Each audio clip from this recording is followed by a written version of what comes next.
As we get in, Chairman Engel's joining us. We're here joined by the Select Committee on Climate Crisis and an esteemed panel of witnesses for this hearing on the voices leading to the next generation on the global climate crisis. I know a few of our witnesses have a hard stop at 11:30 in order to get to their next event advocating on these issues. So I'll just ask that all the members keep their questioning to 5 minutes or less, so we can fit in as many members as possible. Without objection, all the members may have 5 days to submit statements, questions, extraneous materials for the record, subject to length limitation in the rules. And I'd just like to call on the chairman of the full committee, who has a few words to offer, Chairman Engel. Good morning, everyone. I just wanted to invite everyone to come to the Foreign Affairs Committee, and by the looks of it, you're all here. I want to welcome everybody. Climate change is certainly something that is so important, and the aggravating thing about it is that there are so many who still deny it. So I look forward to listening to what our young people are saying today, because the world is really their future, and we owe it to them to do what we can now to make sure that the world is saved. And climate change is certainly something that is happening, and if we don't do anything about it, it will certainly imperil future generations. And I'm just happy to welcome everybody to the Foreign Affairs Committee room. Thank you. I'd like to thank the chairman. I'd just like to recognize myself for 5 minutes for an opening statement. Our panel represents the next generation of leaders, and so naturally, we're speaking to the future. However, let us be clear. We are also speaking to the present. We're witnessing the effects of climate change daily, whether it's storms, forest fires, floods, and other disasters occurring with increasing intensity and frequency. Increased migration due to sea level rise, threats to food and water safety. This is the reality we're facing right now because of climate change. Regardless of where we live, we all see it when we go home. I see it every time I go home. My district is in southeastern Massachusetts and has one of the longest coastlines in the country and includes island communities. On Cape Cod, we're anticipating a sea level rise of 1 to 2 meters by 2100 and 3 to 12 meters in the next few hundred years. Erosion and storm damage costs families and businesses trying to live with more than they can afford as every storm approaches, and with each storm, we're also worried about the cost to lives as well. Our historic fishing and lobster industries are threatened by increasing ocean acidification and rising ocean temperatures. Our state and local governments are under immense pressure to address not only sea level rise, but air and quality issues. And in spite of having some of the best scientists and researchers right in that area in UMass and Woods Hole, it's an incredible challenge. There have been efforts spanning generations now in my district to diversify our energy supply, offshore wind, solar power, that'll bring in new jobs. Yet there are still major gaps in access for our communities and a real struggle to overcome the political and bureaucratic obstacles that go with making necessary changes to how things are currently.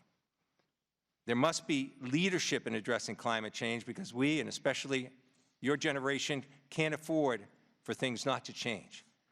This is a global issue, and the biggest polluters are going to be needed to make big changes, to do their part.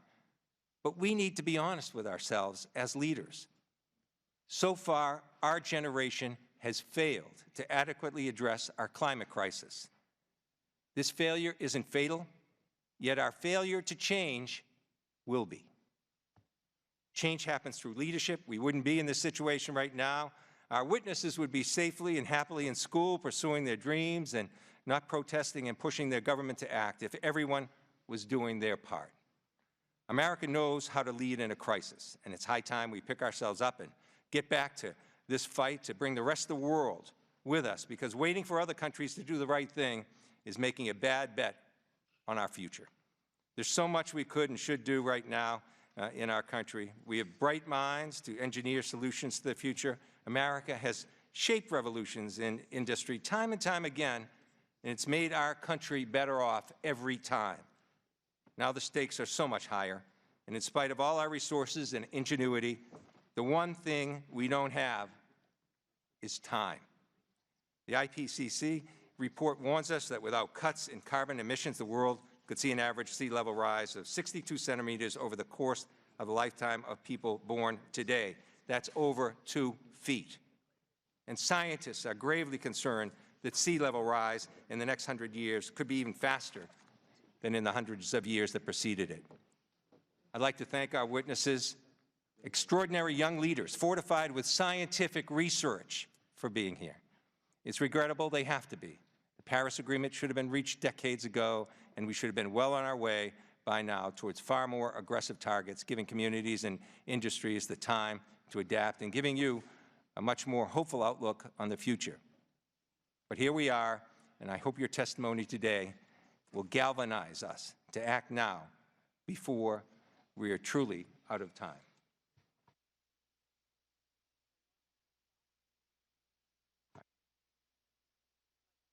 Ranking Member Adam Kinzinger for his opening statement. Thank you, Mr. Chairman. Thank you all for being here. We appreciate it. Given the high level of interest in this hearing, the late start, and the many people that have questions, I'll be brief.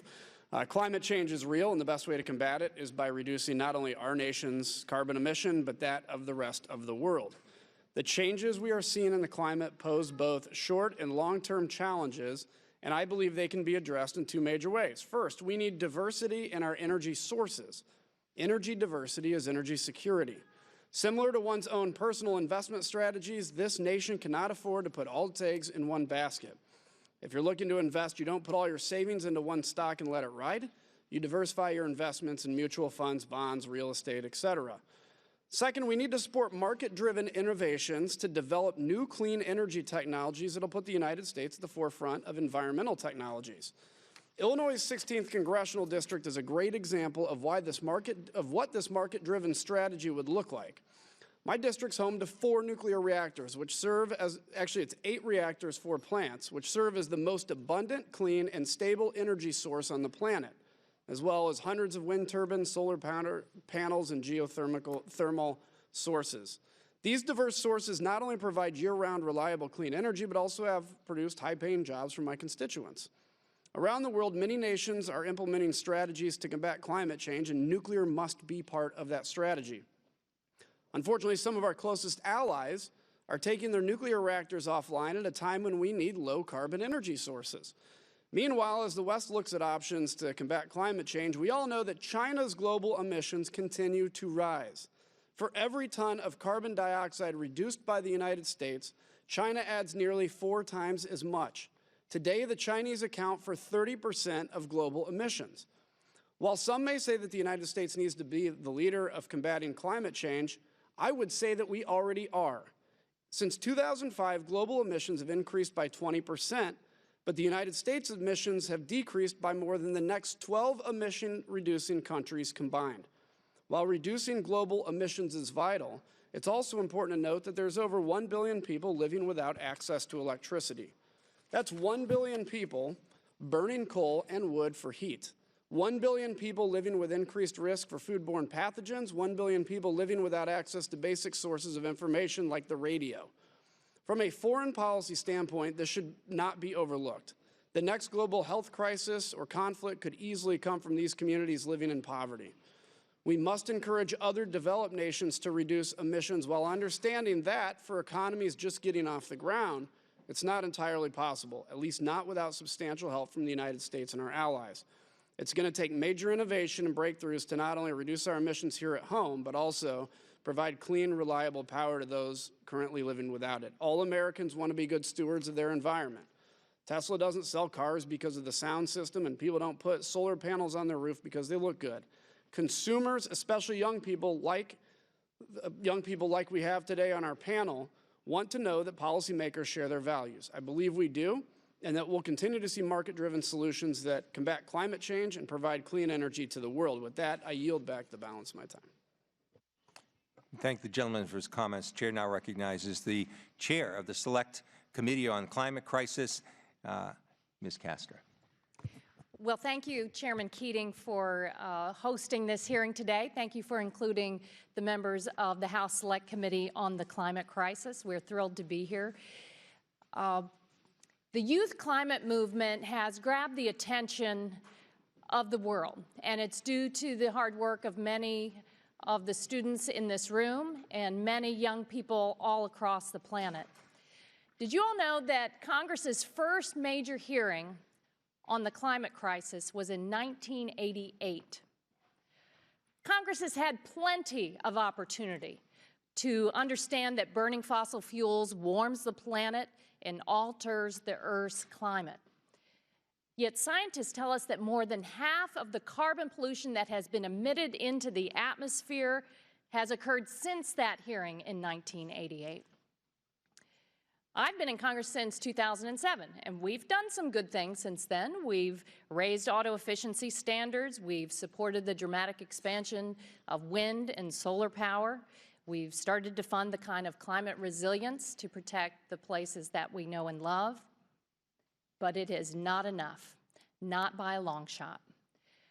This year, under Speaker Pelosi's leadership, we passed our first major piece of climate legislation in 10 years. A bipartisan vote sent H.R. 9, Climate Action Now, to the Senate, where it awaits action. That bill takes a common sense approach of keeping the United States in the Paris Climate Agreement. Because the U.S., we shouldn't back down, we shouldn't surrender, not in the face of the climate crisis. We need to take bold action now. 70% of young people in America say they worry about climate change. I don't blame them. They're doing more than paying attention in science class. This generation is the most well-informed and connected generation in history. And everything they're learning has driven them to a new level of engagement. And students are asking policymakers a very powerful question. What's the point of going to school to learn about the climate crisis when your elected officials aren't doing enough to act on it? The climate strike movement has united young people in all countries, all across the globe. They're cooperating to demand climate action, and they're asking us to cooperate with allies to cut carbon pollution and protect our communities. It's not lost on us that the United States is responsible for the biggest share of carbon pollution accumulated in the atmosphere to date. So we have a very serious responsibility to lead. But we're also the world's greatest engine of innovation. And we can do this. We have the solutions. Local communities and states have acted boldly, but a strong national climate action plan has been missing. We've heard from scientists in the Select Committee hearings, as we will hear from these young people here today, that we must do more and that we do not have time to waste. Our answer has to be more than a promise to do better. Our solutions must equal the challenge before us. And I'd bet that 10 or 20 years from now, young people marching and striking today will be serving in the Congress. And we need to take bold action now because we can't leave it up to them to clean up the mess that Congress has made. People say this next generation gives us hope, but that's not quite right, is it? This generation is giving us a job to do. The job is addressing the climate crisis. If we do our job, then we will be worthy of their hope, because that means we'll have started to create the future that they're fighting for. The Select Committee has a mandate to come up with an action plan for Congress, and we need your ideas. We want the ideas to come from all corners of this country and beyond. You can go to climatecrisis.house.gov/info request and tell us what your ideas are to solve the climate crisis. Not all good ideas emanate from Washington, D.C. I think you know that. But it's only through cooperation, through coming together in our democracy, that we can address the climate crisis. These young people are rising to the challenge, and we need to rise with them. Thank you, and I yield back. Thank you. The chair now recognizes the ranking member of the Select Committee, Mr. Graves. Thank you, Mr. Chairman.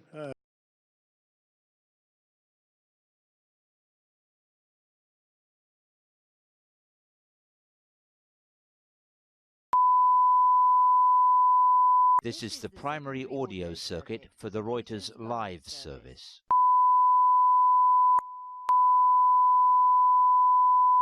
This is the primary audio circuit for the Reuters live service.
That we've had in the United States.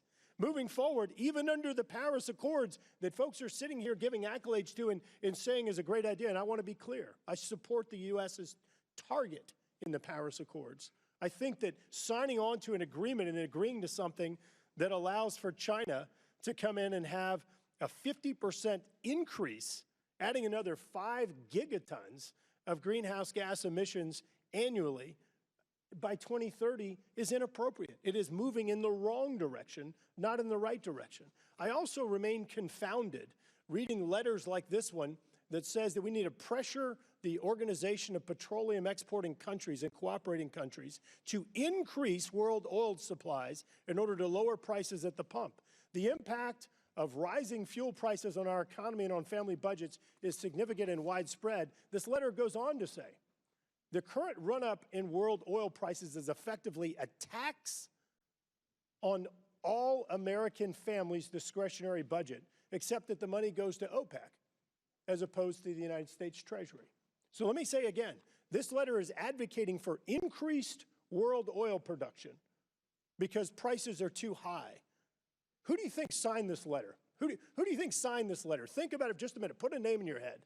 This letter was sent by Senator Cantwell, Senator Menendez, Senator Chuck Schumer, and Senator Ed Markey just last year. I remain so confused by what it is that we're doing. What is our policy? And Mr. Chairman, I ask unanimous consent that this be included in the record. Look, Any my objection?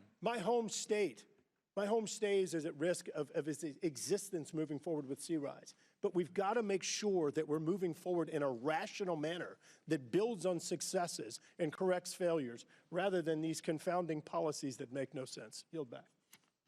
Well, thank you. I'll now introduce our witnesses.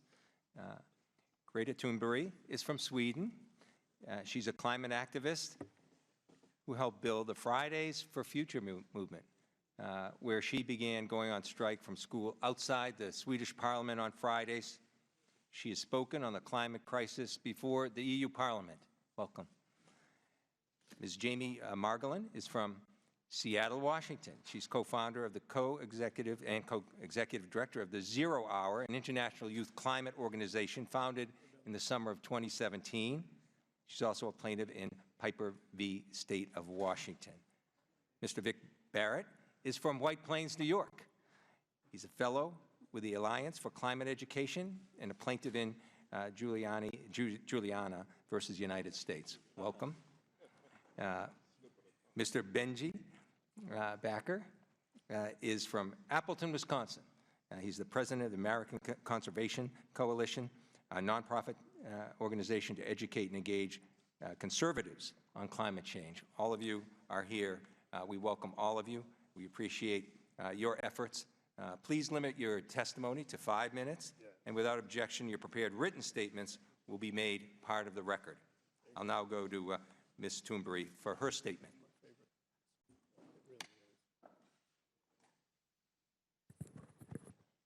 My name is Greta Thunberg. I have not come to offer any prepared remarks at this hearing. I'm instead attaching my testimony. It is the IPCC Special Report on Global Warming of 1.5 degrees Celsius, the SR 1.5, which was released on October 8th, 2018. I am submitting this report as my testimony because I don't want you to listen to me. I want you to listen to the scientists. And I want you to unite behind the science. And then I want you to take real action. Thank you. Tack så mycket. Ms. Margolin. My name is Jamie Margolin, and I'm a 17-year-old climate justice activist from Seattle, Washington. I'm missing a lot of school to be here. It's my senior year of high school. I have college application deadlines looming over me, and to be honest, I've barely even started because I'm too busy fighting to make sure that I'm actually going to have the future I'm applying to study for. You're here spending a few moments with me, but that is nothing compared to the hours that members of Congress have spent with lobbyists from corporations that make billions of dollars off of the destruction of my generation's future. I want the entirety of Congress, in fact, the whole US government, to remember the fear and despair that my generation lives with every day, and I want you to hold on to it. How do I even begin to convey to you what it feels like to know that within my lifetime, the destruction that we have already seen from the climate crisis will only get worse? What adds insult to injury is the fact that we keep getting promised what isn't there. On college applications, I keep getting asked, what do you want to be when you grow up? The media, pop culture, businesses, and the whole world tells me that I and my whole generation will have something to look forward to that we just don't. You're promising me lies. Everyone who will walk up to me after this testimony saying that I have such a bright future ahead of me will be lying to my face. It doesn't matter how talented we are. It doesn't matter how much work we put in, how many dreams we have. The reality is, my generation has been committed to a planet that is collapsing. The fact that you are staring at a panel of young people testifying before you today, pleading for a livable earth, should not fill you with pride. It should fill you with shame. Youth climate activism should not have to exist.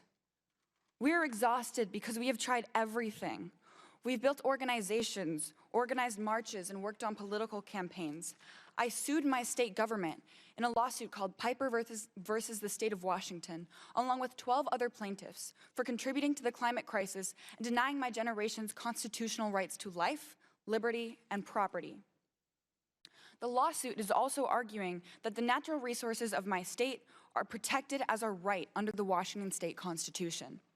The shellfish, salmon, orcas, and all of the beautiful wildlife of my Pacific Northwest home is dying due to ocean acidification caused by the climate crisis, and communities all over Seattle are suffering from the new fossil fuel infrastructure being built to lock in decades more of climate destruction into my state.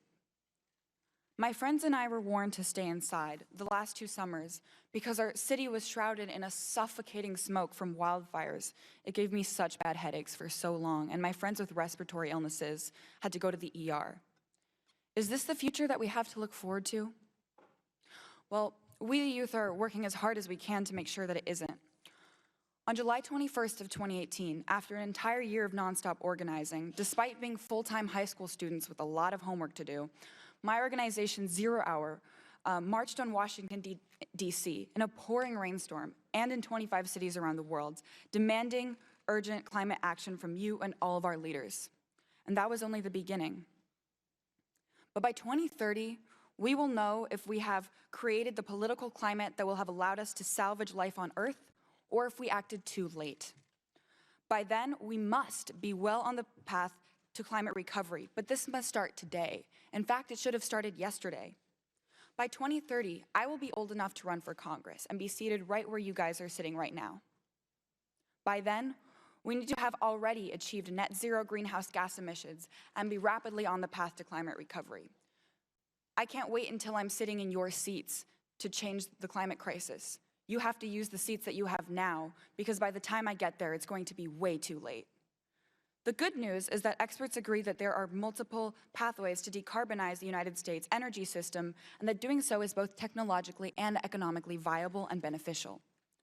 The most frustrating thing is that the US government can't even begin to imagine the massive political shift that has to happen in order for us to solve this issue. The politics just hasn't been invented yet. Solving the climate crisis goes against everything that our country was unfortunately built on: colonialism, slavery, and natural resource extraction. This is why the youth are calling for a new era altogether. As Greta mentioned, the Intergovernmental Panel on Climate Change report that we only have a few months left in order to create the massive political shift needed to transition our world to an entirely renewable energy economy. This needs to happen within the next 10 years, which is our deadline to save life as we know it. People call my generation Generation Z, as if we are the last generation, but we are not. We are refusing to be the last letter in the alphabet. I am here before the whole country today, announcing that we are instead Generation GND, the generation of the Green New Deal. The only thing that will save us is a whole new era. The Green New Deal is not just about the specific plans laid out in resolutions. It's about a new chapter in American history and transforming our culture into one that celebrates, encourages, and enables radical climate action.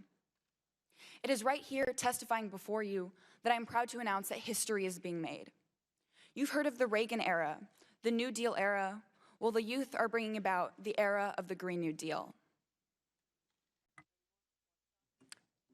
Thank you, Mr. Barrett.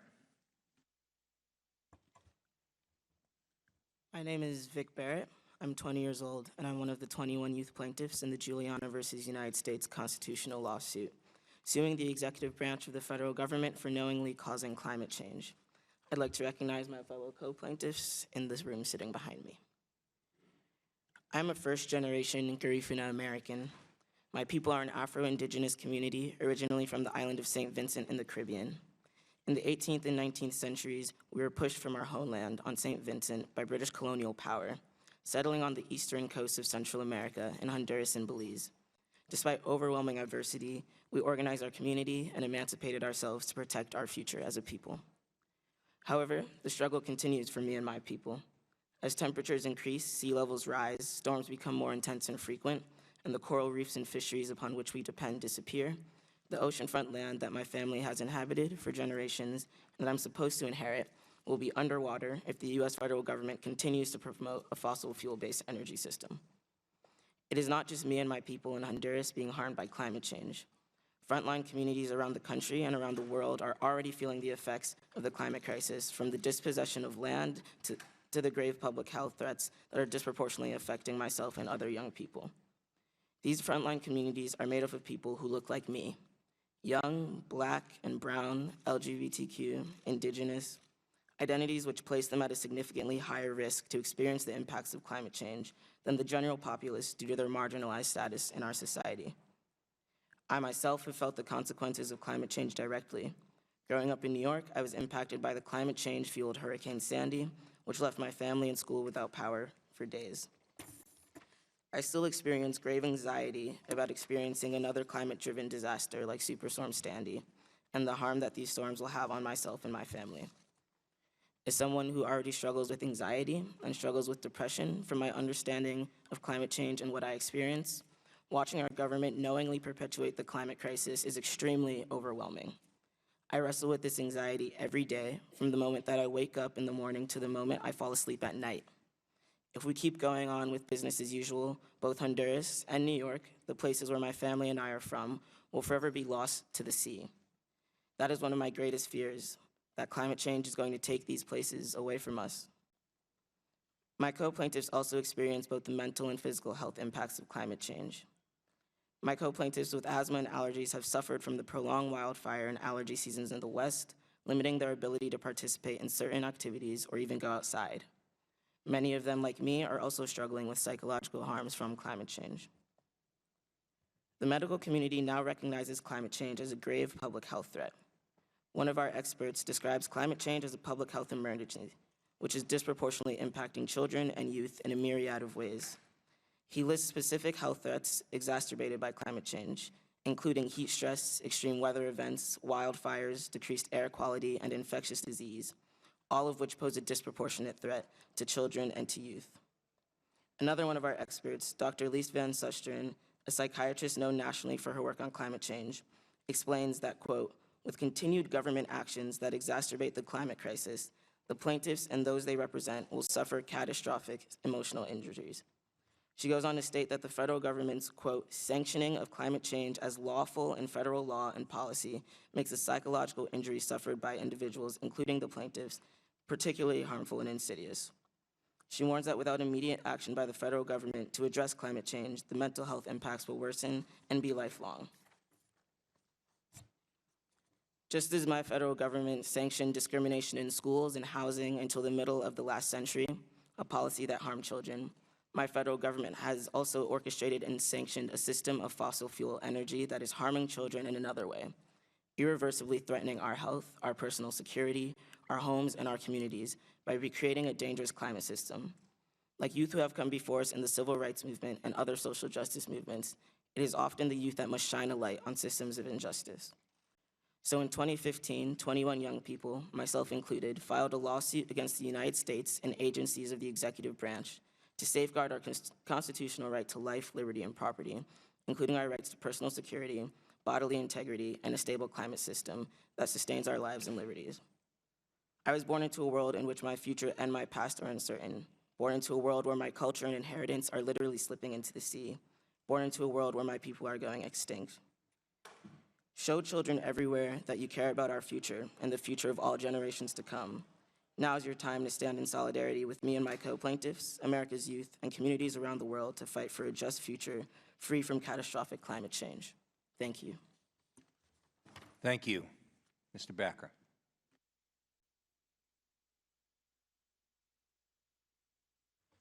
Good morning. My name is Benji Backer, president and founder of the American Conservation Coalition, a nonprofit focused on bolstering conservative voices in environmental discussions. I'm also a 21-year-old senior at the University of Washington in Seattle, and I would like to thank Chairman Keating, Ranking Member Kinzinger, Chairman Castor, and Ranking Member Graves for holding this very important hearing. I'm also honored to share this panel with Greta, Vic, and Jamie. Each of you have played a critical role in generating worldwide awareness around this issue of climate change, so thank you. I'm a lifelong conservative activist, but like most of my generation, regardless of political affiliation, I believe climate change is real. I believe humans are making an impact. And with global emissions rising 1.7% last year, we're at a crossroads in history. My generation doesn't care about the politics around climate change. We want productive discussions, realistic answers, and sound policies. Most importantly, I believe America plays a vital role in solving this problem and that we must lead by example. Between 2005 and 2017, as already mentioned, we led the world in emissions reductions, more than the next 12 countries combined. However, while our contribution to greenhouse gas emissions is declining, we still contribute nearly 15% of global greenhouse gas emissions, which is second most in the world. However, Americans have been told that one-size-fits-all approaches, such as the Green New Deal, are the only solution. Such policies advocate for an economic transformation that increases government control, spending, and regulation. These approaches inhibit innovation and are not an effective way to reduce emissions. In fact, countries with highly restrictive and government-controlled economies like Venezuela have disastrous environmental records. And while on the other hand, countries leading in emissions reductions have some of the freest economic systems in the world. We can't ignore this reality. And the fact of the matter is, we cannot regulate our way out of climate change. Markets and competition reduce emissions far more than heavy-handed regulation. A truly effective climate plan will capitalize on America's strengths, technological advancements, empowered consumers, entrepreneurial businesses, effective government, and bold global leadership. We need to decarbonize fossil fuel emissions, increase the number of nuclear and hydropower plants, continue developing solar and wind, and encourage research and development into other clean energy technologies. It's easier to export innovative American technologies than burdensome regulations to developing nations. We must also understand the privilege Americans bring into this conversation. Across the globe, those who can most easily adapt to climate change are wealthy and live in developed countries. It's unfair to ask someone to make choices based on sustainability when they're struggling to survive. As we transition to cleaner energy landscapes in the United States and abroad, we need to consider the most vulnerable in our world. There are still over 1 billion people without electricity worldwide. Transitioning to clean energy needs to happen, but it can't happen overnight. Climate change conversations are often dominated by hopelessness and despair. In reality, fighting climate change is an opportunity to improve human health, lift people up, and grow the economy. And I see promising signs. Many bipartisan climate-related bills have been introduced and passed in the last 2 years. We're reducing emissions and creating remarkable new technologies. More Republicans are speaking up than ever before. This innovation-based approach is not limited to the United States either. Just yesterday, the British Conservation Alliance, a group inspired by my organization, the ACC, was launched by students in the United Kingdom to advocate for market-based environmental reforms. We're making strides in the right direction, but we must do more. Each of us play a critical role in tackling climate change. To my fellow conservatives, the climate is changing. It's time to claim our seat at the table and develop smart, limited government policies to establish American leadership on this issue. There is a reasonable, conservative approach to climate change, and we need to embrace it. To those on the left, without your leadership, this would not be receiving the attention that it deserves. But now, it's time for solutions. Politicizing climate change has deepened the partisan divide and delayed real action. If you truly want to address climate change, work with conservatives who want to champion reforms. To Congress, on climate change, it's not about Republicans or Democrats. It's about those who are taking effective action and those who are not. Our conversations on climate change should be about cutting global greenhouse gas emissions, not about political pandering. To President Trump, climate science is real. It's not a hoax. It's accepted that humans are having a negative impact on our climate. As a proud American, as a lifelong conservative, and as a young person, I urge you to accept climate change for the reality it is and respond accordingly. We need your leadership. And lastly, to young people, you have remarkable power. The 4 of us testifying up here today are all under the age of 22. The world is listening with open ears and hearts to our voices and voices just like yours.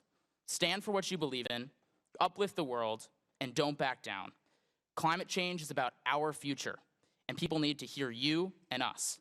In conclusion, I grew up on the shores of Lake Minocqua in northern Wisconsin, where I connected with the outdoors early in life. Nature is where I find the most peace and calm within myself.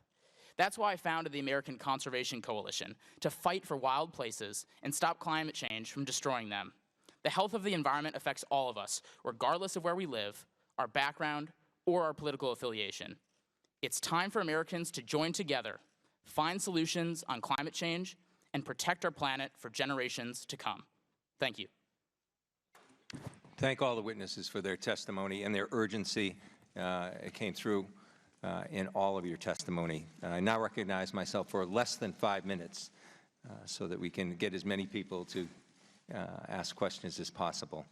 I'll start just with Ms. Thunberg. You chose to submit the IPCC report in lieu of your written testimony. Could you expand on why it's so important to listen to the science?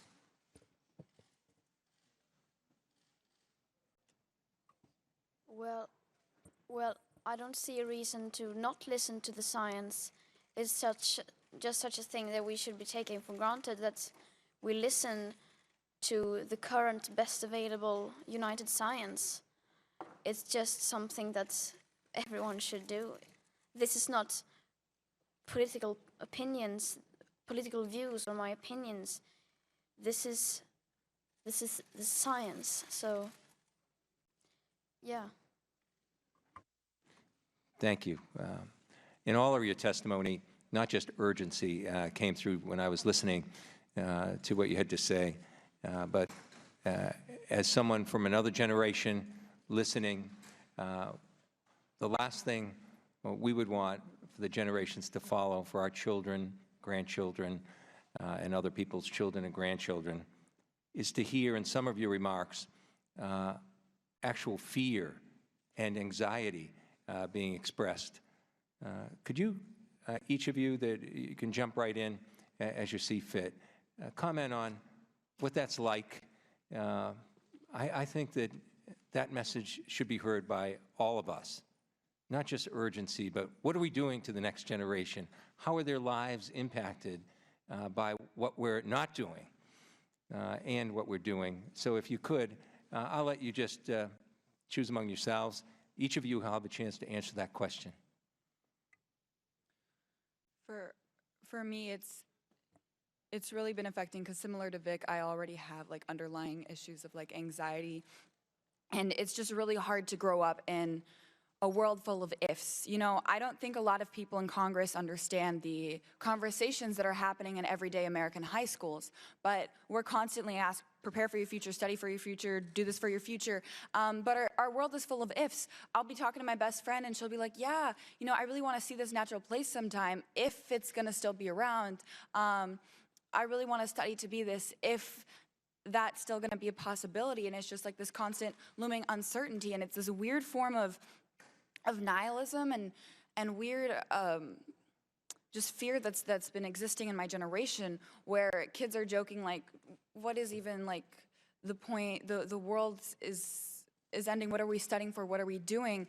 And it's this kind of depression. It's this fear that is not just among me or my panelists here, but everyone. And that anxiety is something that no child should ever have to fear. Because if you think about it, if you go back to what is the purpose of a parent, down to just the biological purpose, it's to give their child the best future and the best life that they can possibly have. And the supposed American dream is to make sure that children have a better future than the adults. But right now, it's like some members of government and some corporations are actively pointing a gun to children's futures and actively making it worse, actively going out of their way to support corporations and poison us and destroy our future. And that is horrifying, and it feels like a betrayal. It's like a knife to the heart to know that people who have kids, they'll go around in these campaign ads and they'll be like holding these babies like, oh, you should vote for me. Look at me interacting with a small child, while they actively poison and choose their wallets over their children. So it's very devastating and scary, but it's also, it feels like we've been betrayed. In less than a minute, would anyone else like to comment on that? Young people are in the midst of their development. Adolescence isn't characterized as being easy without also dealing with the greatest existential threat of our time. I definitely understand and agree with the panelists that this is something that a lot of young people stress about, and actually that's why I got into this movement to begin with in 2016, was because I thought that it was something that Americans needed to tackle, and the movement that I associated with, the conservative movement, needed to tackle as well. But the more that I've gotten into this movement, the climate change movement, the more that I've seen that this is actually a positive, that there's actually a lot of opportunity here, that we have time, science says so. That doesn't mean we don't have to act, but we do have time, and we have an opportunity and a chance for people to come together on this issue and work across party lines and generate economic growth to solve this issue. So I feel hopeful. Great. I now yield to the ranking member, Mr. Graves. Thank you, Mr. Chairman, and I want to thank you all for your testimony, all of you. It really was impressive, and I very much appreciate it. Ms. Thunberg, you said, let's unite behind the science. I couldn't agree with you more. Let's unite behind the science, and I think we actually need more science, not less. Mr. Backer, you said that we need to stop this partisan fighting and actually work together to yield solutions that make sense. So let me say it again. You have folks that propose this Green New Deal, yet when it's brought up for a vote, nobody votes for it. No one. You have efforts like last week to stop energy production, yet you have letters going out saying, hey, we want you to produce more oil in Middle Eastern countries and other nations that don't share American values and that have dirtier energy, that have higher emissions than in the United States. This whole thing is a charade. When you actually look at science, Ms. Thunberg, and you look at facts, the facts are, it wasn't Waxman-Markey legislation here that was designed to require emissions reduction that yielded the United States leading the world in emissions reduction.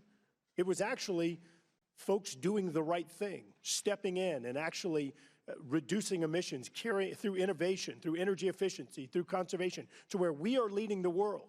And in fact, we have beat the projections under Waxman-Markey, the mandatory legislation, and we've done it with cheaper energy prices. Those are the facts. Next, going to Mr. Backer, when you look at where we've actually made progress, once again, talking about last year, I worked together, Mr. Series and I and others on the Transportation Committee, where we've developed the first resiliency standard, bipartisan, unanimous bill passed out of the committee, where we dedicated record funding to resiliency and mitigation. And in the United States today, we're spending more money on climate science, technology, and energy solutions than anywhere else in the world. Those things have been done in a bipartisan manner and are actually yielding results, not the charades. These things aren't yielding anything.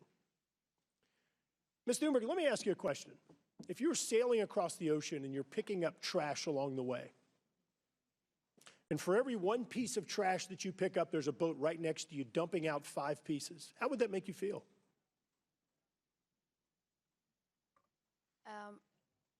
First of all, we were going so fast, there wasn't enough to pick up in the trash. All right, well, if you were a slow sailor like me, how would that make you feel? Well, first of all, if you use that logic, then I am also dumping a lot of trash in the ocean. And then I would stop dumping my trash in the ocean and tell the other boat to stop dumping their trash in the ocean as well. And that's the important point here. I think that what we need to be doing is we need to be focusing on the countries that are dumping trash in the ocean. Of course, that's a metaphor. The fact that China is, here we are talking about reducing emissions, yet China, under the Paris Accords, are going to be increasing their emissions by nearly 50%, 5 gigatons annually. So while in the United States we need to continue investing in innovative solutions and exporting clean energy technologies, it makes no sense for us to be doing it if we're simply watching for increases in China. Mr. Backer, the IPCC report talks about numerous solutions moving forward, including clean energy and others. Under IPCC, does it contemplate only renewable energy sources moving forward? Thank you. It actually does not. And I think that it shows a strong trend that we need to generate more clean energy going into the future. There's no doubt about that, and reduce emissions via clean energy technologies. But there's no statement in the IPCC report that says that we need to go 100% clean to reduce emissions at the level that we need to fix this problem. So moving on from there, if moving forward, even under IPCC, it doesn't contemplate not using any conventional fuels moving forward for the next few decades anyway, do you think it makes sense to utilize the fuels from the nation that has the cleanest energy? Or do you think that it makes more sense to, for example, use Russian gas that releases 13% greater emissions as we move forward? Which makes more sense? Or do you think it makes sense to perhaps get fuels from Nigeria that just a few years ago had 2,000 ongoing spills? I think it's important for Americans to understand that we do generate fossil fuels cleaner than anywhere else in the world, and while the rest of the world still relies on fossil fuels, that's an important thing to note. I do think while we continue to generate power for the rest of the globe and uplift people, we as a country also start transitioning more and more to clean technologies, which I think we're starting to do. But I do believe that making sure that the rest of the world is generating fossil fuels safely is important, because it's going to be a part of our future, especially today. And the United States does do it cleaner than anywhere else in the world. That's a fact, and it's something that we have to think about. Thank you. Yield back. Chairwoman Castor. Mr. Becker, in your testimony, you point out that the United States must lead by example. And despite recent emissions reductions, the United States is currently the second highest emitting country in the world annually. And although we rank number 2 now, the United States is responsible for the most carbon pollution accumulated in the atmosphere. Some people say that the United States should not dramatically reduce our emissions because China and other countries aren't doing enough. I'd like to have your view on that and have each of the witnesses comment on that briefly. Yeah, I think that's a false approach because we've never in history looked at a problem that we contribute in the United States and said, well, if it's happening somewhere else, then we shouldn't fix it. So I don't think that that's a reasonable excuse. But I also do think it's important to note that other countries are emitting and that we must hold them accountable as we hold ourselves accountable. America has led on lots of initiatives in the past. You have people in Hong Kong waving their flags and singing the American national anthem right now because we inspire them. We can do the same thing on climate change. Yeah, I would say what you said is totally correct. The United States contributes to 25% of historic emissions in the world. And if we are the country that we say we are, if we're the leaders that we say we are, we need to lead by example here and work on what we're doing here so that the rest of the world can follow our lead. I have a question. When your children ask you, did you do absolutely everything in your power to stop the climate crisis when the storms are getting worse and we're seeing all of the effects of the climate crisis? When they ask you, did you do everything? Can you really look them in the eye and say, no, sorry, I couldn't do anything because that country over there didn't do anything, so if they're not going to do it, then I'm not? That is shameful, and that is cowardly.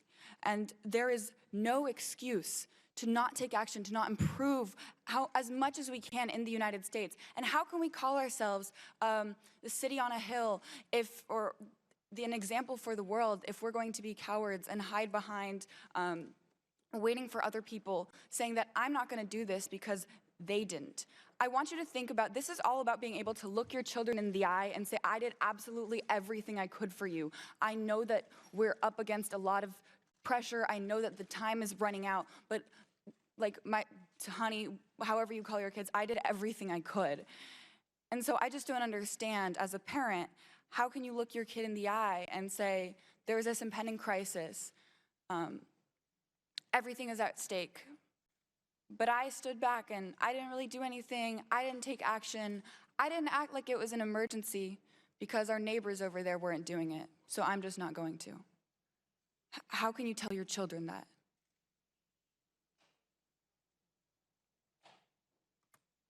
Ms. Thunberg?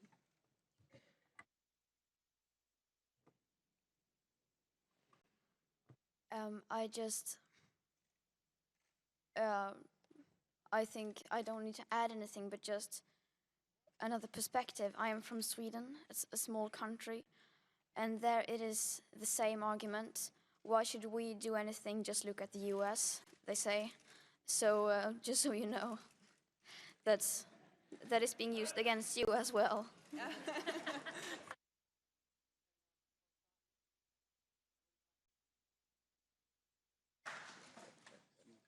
Chair recognizes Representative Miller. Thank you to Chairman Castor and Ranking Member Graves, as well as to our foreign affairs counterparts, Chairman Keating and Ranking Member Kinzinger, for hosting us today. And I want to say a very special thank you to all of you for being here today and for caring so much about our Earth. Throughout our work on this committee, I have long said that any recommendations that the Select Committee on the Climate Crisis makes must ensure that we provide for innovation and not taxation. Solutions should work to reduce our carbon footprint, but not come at the detriment of increased costs for consumers. Mr. Backer, I want to thank you for your leadership and your candor. We all must do whatever we can and do our part to take care of our beautiful world. In your testimony, you discussed how we cannot regulate our way out of climate change. What are some of the ways that we can better utilize technology and increase innovation? Thank you. If we really want to focus on reducing emissions, which I think we all agree is the end goal that we're talking about here today, it needs to be about the results, and the results can come from innovation like you're alluding to. If you look at the technologies that we can have around carbon capture, taking carbon emissions out of the air from fossil fuel emitting plants and being able to put that into the earth or reuse it for another type of product, or you look at the shifts in the transportation sector to transition to cleaner cars and cleaner technologies, that's the example of things that we can do across the globe and continue innovating, because innovation, like I mentioned in my testimony, is something that we can export to other countries very, very easily, because it creates jobs, it's more efficient, and it ends up helping the economy. A great example of this is 194 of the world's largest companies have pledged to go 100% renewable by 2030, 2040, or even sooner than that. They're doing that because it's more cheap, it's more efficient, and it helps their consumers. It's done that because of innovation. And if we put regulations on different industries, we're not going to be solving the problem. We need to work on decarbonizing fossil fuels and reducing emissions now. And we can't do that with regulation. We can only do that through innovation. We need to innovate our way out of the climate change problem. Thank you. I yield back my time. Vice Chairman Spanberg. Thank you very much. Thank you all for being here. I hold your commitment to fighting for the future generations of this planet in the highest esteem, and I'm grateful for the attention you're bringing to these critical issues through your advocacy. Ms. Thunberg, in your speech to UN Secretary General Antonio Guterres on climate change, you said we are facing an existential threat, and I agree. The scientific consensus is clear. Climate change is real. Its effects, including changes to rainfall and farmers' growing seasons, sea level rise along our coasts, and exacerbation of conflicts abroad, are a threat to us all. In fact, our intelligence community and 2 former secretaries of defense have cited climate change as a root cause and driver of instability and global threats, making it not just a moral imperative, but a national security imperative as well. I'm curious, in your travels as an activist and as an advocate, have you heard stories or have you engaged with those who are focused on the issues of how climate change and the instability it causes internationally are impacting security issues and how those might impact our future generations? I have, of course, met many people who have experienced environmental and climate-related disasters and who try to help people to come back from that. And I haven't been meeting so much with people who have told me stories about it being a national security threat because I simply haven't had enough time to do that. There are so many people to meet and so many stories to hear, so I can't listen to them all. But I imagine maybe one of the others have. It doesn't seem like they have either. So maybe then you should talk to someone who is an expert in that area. And you mentioned, apart from the security aspect of things, that you have spoken with many who have faced disasters at home due to global climate change. Could you perhaps give a couple of examples just for the committee to hear of the stories you've heard? Yes, I have met people whose communities were simply, whose neighborhoods were destroyed by natural disasters, who were amplified by the climate crisis. I've met people whose food and water supply is being threatened by environmental or climate-related catastrophes. And it's so sad that it's so incredibly many people, so incredibly many examples that is just horrible, because so many who have experienced this and so many who are suffering from this today. And I mean, we are already seeing the consequences, unacceptable consequences of this today, and it will only get worse the longer we delay action unless we start to act now.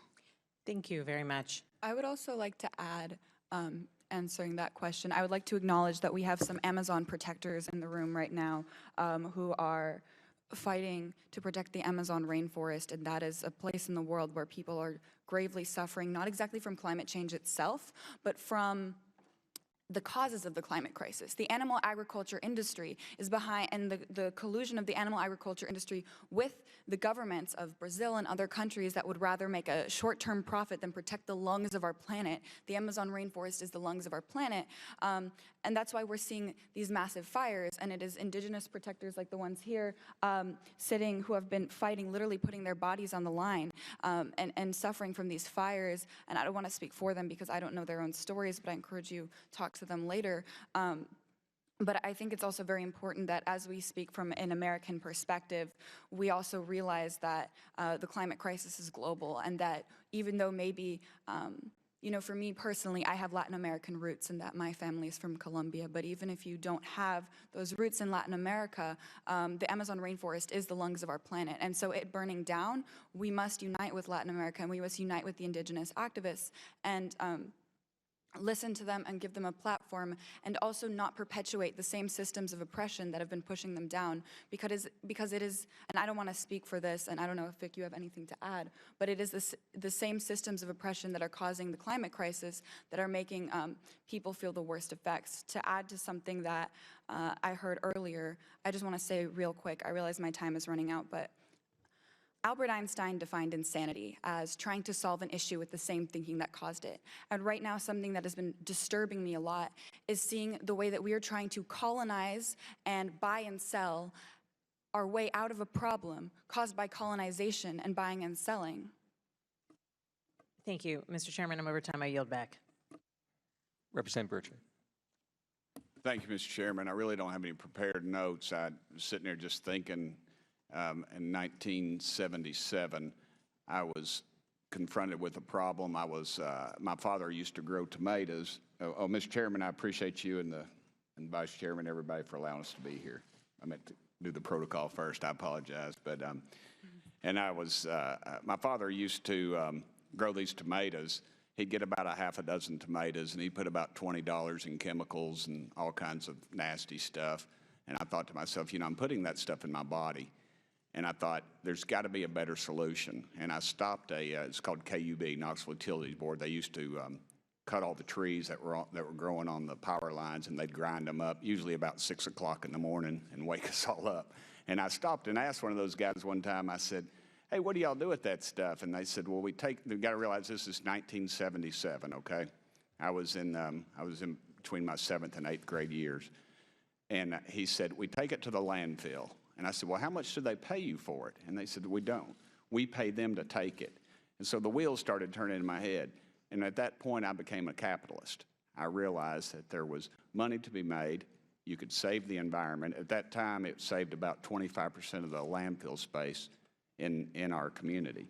And I got into that business. But I want to, and I've realized now that of our trash stream, about 85% of that is compostable. It does not have to go into the landfill. And when it goes into the landfill, everybody just thinks, a lot of people thinks it just goes away. It doesn't go away. It creates all kinds of bad things for the environment. The gases, one of those feared gases is methane. It's when something decomposes in an anaerobic or in the absence of oxygen. So if we could compost those things, 85% of that waste stream could be turned back into soil, which would be utilized, I think, in a capitalist manner. And you wonder about capitalism. Well, I had the opportunity, I was sitting there with AOC, and I was pitching to her capitalism. I don't really know if it caught on with her or not, but my point was this. I said, you want to do away with airplanes. Well, airplane engines that put out gases that are harmful to the environment. And I said, MIT right now has an airplane engine that has no moving parts and allegedly puts nothing harmful into the environment. No moving parts. And to me, that's just Buck Rogers. But I got on YouTube and I watched the video and I watched it. You all could probably understand it, but my 55-year-old brain just doesn't understand it. But it's fascinating to me. But granted, all it did was fly a glider about the length of a football field. Well, I got to thinking, this little cell phone right here, 20 years ago, according to my friends at Oak Ridge National Laboratory, was a $100 million computer. 20 years ago, capitalism brought this. Now everybody basically has a television studio, can get to all the information in the world, can contact anybody in the world for about, I don't know, about $100 a month. And it's a pretty good deal. And that was through capitalism. And I would encourage you all to explore that realm of our economy. I have a piece of legislation, and I would encourage you all, I would like to hear from each one of you all what you all think about it. It's called carbon capture. It's a capitalist view of capturing carbon and utilizing it. And it's House Resolution 3861, and I would encourage you all, not now, look it up, get on your little computers. You all know how to use them better than I do. Somebody will show me when I get your email, and I would encourage you all to read that and see what it is. And I applaud you all for being here. I applaud your enthusiasm. I'm incredibly proud that you are this concerned about our environment and our world. And thank you all so much for being here. Mr. Chairman, I yield back the remainder of my 55 seconds. Well, thank you, Representative Lujan. Thank you very much, Mr. Chairman, and to all of the chairs and ranking members for bringing us together today, to all of the panelists, to our witnesses who are here with us today. I want to thank you as well.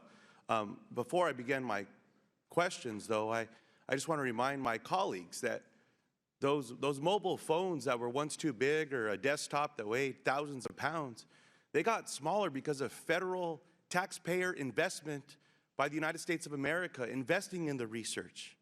So I hope that there's an openness and a willingness that we take the same step. Let's put our money where our mouth is. Let's make sure that we're investing those dollars and we're answering this call. And Ms. Thunberg, I appreciate the power of your testimony. You laid it out in a document right in front of us. A document where experts and scientists have laid out the path and the road for the world to take policy action. It's simple. The work's been done for us. We just have to follow that path. So I want to thank you for that. And now I don't want to have to defend one of my colleagues as well. She can defend herself, as we all know. Congresswoman Cortez, or Congresswoman Alexandria Ocasio-Cortez, has not said that she wants to stop air travel. Her policies have said, let's do better. Let's act. And I think that that's what we're here to do. So I apologize, I took a little bit of my time to respond to some of the statements that were said earlier, but I thought it was important. So Ms. Thunberg, when I was your age, the concentration of CO2 in the atmosphere was 350 parts per million. This year we eclipsed 415 parts per million. I'm going to try to make some sense out of this. What many scientists have said is that we only can get to 430 parts per million to get to an increase of 1.5 degrees or be able to even hold at 1.5 degrees increase. If we get to 450 parts per million, again, we're at 415 already, that gets us to 2 degrees. Let me share what that means. With 1.5 degrees, 14% of the global population will face extreme heat. At 2%, it's 37%. At 1.5 degrees, we will see an ice-free Arctic once every 100 years. At 2 degrees, we see it every 10 years. At 1.5 degrees, our fisheries decline by 1.5 million tons and our coral reefs decline by at least 70%. At 2 degrees, our fisheries will decline by twice that and we'll lose 99% of our coral reefs. We see the difference between what is devastating and what is even beyond what devastating can even be described as. Ms. Thunberg, the science could not be more clear. If we wait, the climate crisis will only be more devastating. Just a year ago, you were protesting outside the Swedish parliament. Now, you are part of an international coalition of young people demanding action. I asked a few students that I have the honor of working with in New Mexico, and one of them responded. Her name is Marina Weber-Stevens. She's one of the founding members of the Global Warming Express. Anyone that's interested can find them at theglobalwarmingexpress.org. And she asked a very important question, but one that I think you have an answer to, and it's this. What is the best way to get the younger generation, teens and students involved in advocacy to address the climate crisis? And I would add to that, adults. What can we be doing? How can we get more young people involved?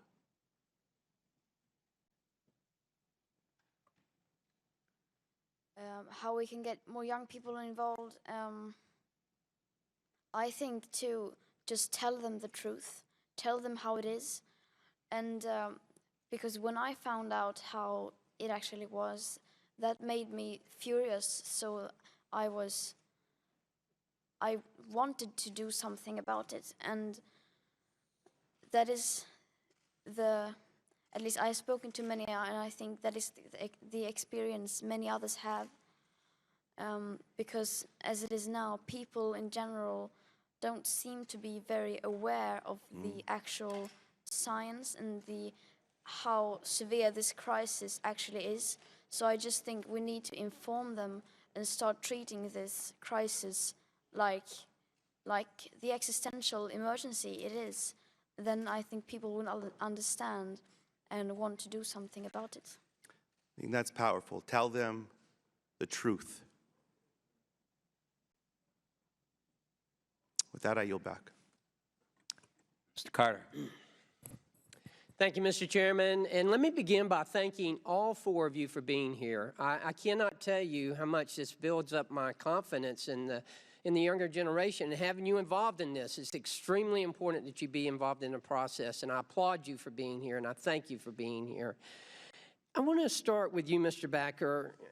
It's really good to see someone who's interested in such an important project, or such an important topic, I should say, and also who understands that we need to factor in the economy in this and the economic impact that something like this could have.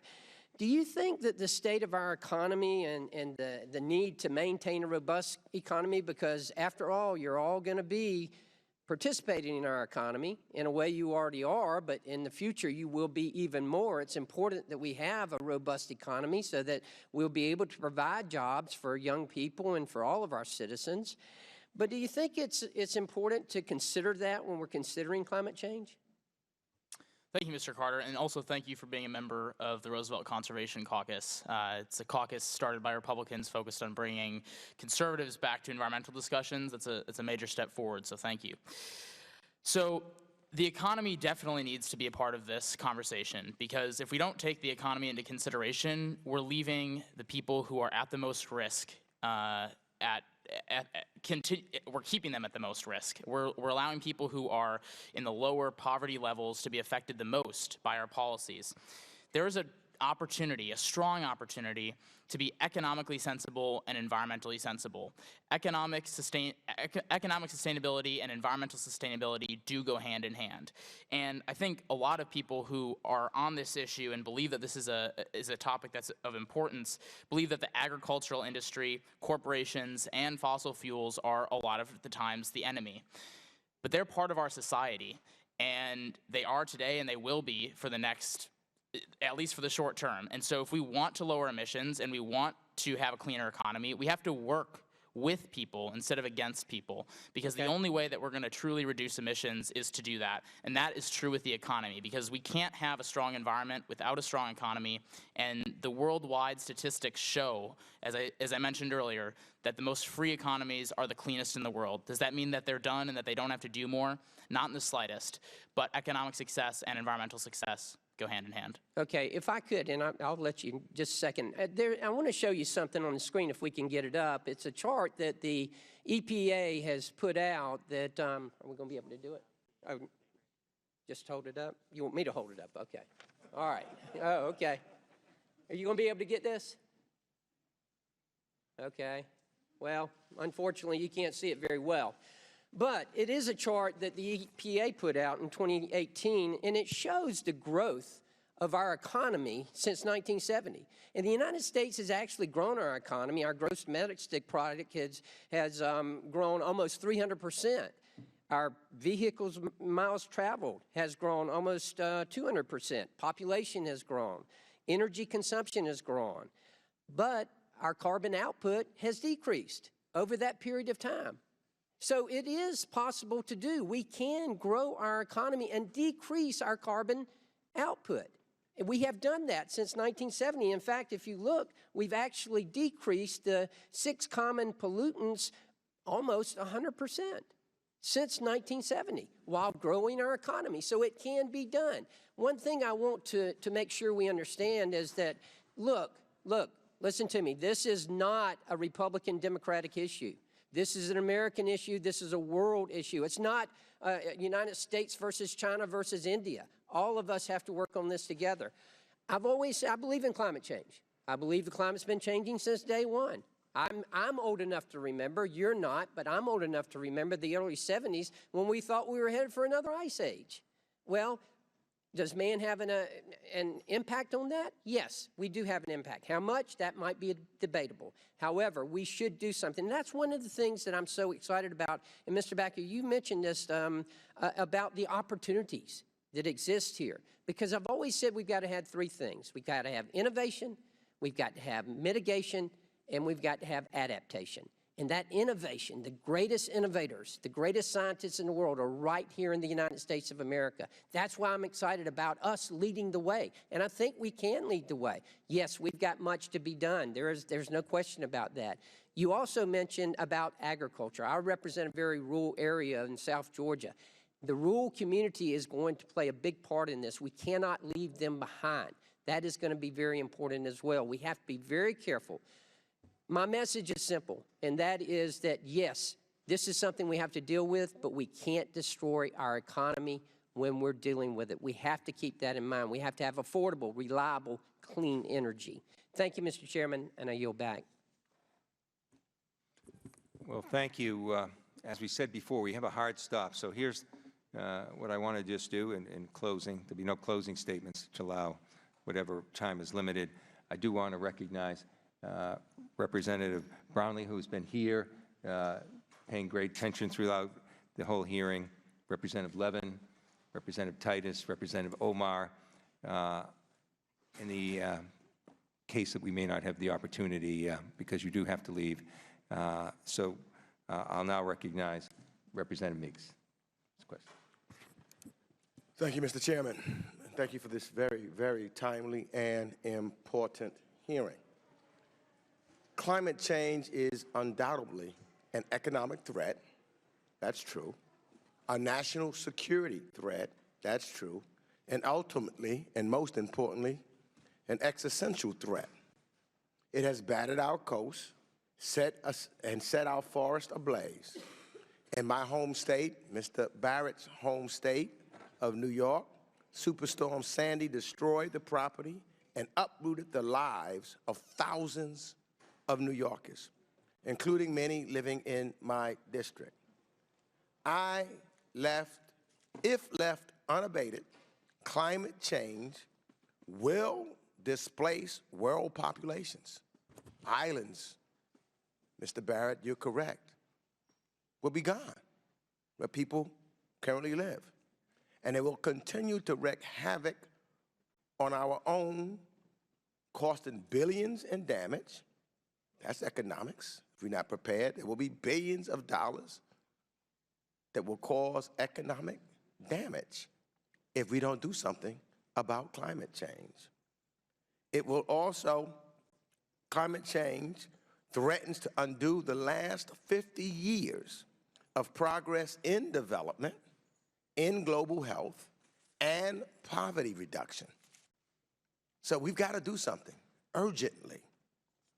If the world that we leave behind, and we all hold this world in trust for the next generation. So I look at it, the world that I leave behind for my new baby granddaughter will look dramatically different if we do nothing today. Indeed, a drastic reduction in our carbon footprint will be one of, if not the most important, missions of our time. I also want to say, and I heard Ms. McGolan say this a number of times, I just want to let you know that anxiety research indeed shows that young people have high levels of anxiety. It isn't, though, just because of climate change. Everything from the economics to health disparities to student loans, etc. Of course, climate change is compounding that problem. But what you are doing by being here and leading does make a difference. And I just used the example of one of my colleagues who at 16 years old helped change and shape a nation. His name was John Lewis. He put his life on the line. He had a lot of anxiety if you talk to him. But by doing this with that anxiety and turning that anxiety into something that you're going to lead to change, it makes the world a better place for all of us. So I compliment you on how you are using your anxiety to make a difference in the world. That is something that is so important. And indeed, yes, all young folks. I'm old enough to remember the civil rights movement when it was led by students and high school students who said, I'm sick and tired of being sick and tired. And they changed things. So believe this, that each and every one of you, Mr. Backer, I've been listening to you. You are part of a change that's going to make us all better, to make this nation and this world better. One of the things we'll fight back and forth, but guess what? I still bet on America. We'll go through some of the bad times, because Lord knows I've seen bad times, and I've seen us come through it. So I want to say to each and every one of you, don't give up on America, because what America is all about is that if we stand up and fight, if we stand up for what we believe in, we will change things. It does make a difference. It is the reason why I can sit here, Mr. Barrett, because I've seen my father go through some terrible times as an African American, and then I saw Barack Obama become president of the United States. Not just for black folks, but for all folks. Keep up your work. You will make this place we call Earth not only exist, but thrive and be a better place. And I yield back. Well, thank you. Thank you for your extraordinary testimony. It makes a difference. It will make a difference. And by the way, it's bipartisan and based on science. Thank you for being here. We also want to thank Representative Costa, who's been here too, as well. So you stayed later than you agreed to. I know how hard-pressed you are. So if I could just ask those in the audience and the press, allow the witnesses to go to the anteroom where we came in from so that you can get to your next place more quickly. So please remain seated. Allow the witnesses to go to the anteroom so that they can have an expedited way back to their next meeting, which they agreed to stay longer to hear our testimony. With that, I adjourn this hearing. Thank you.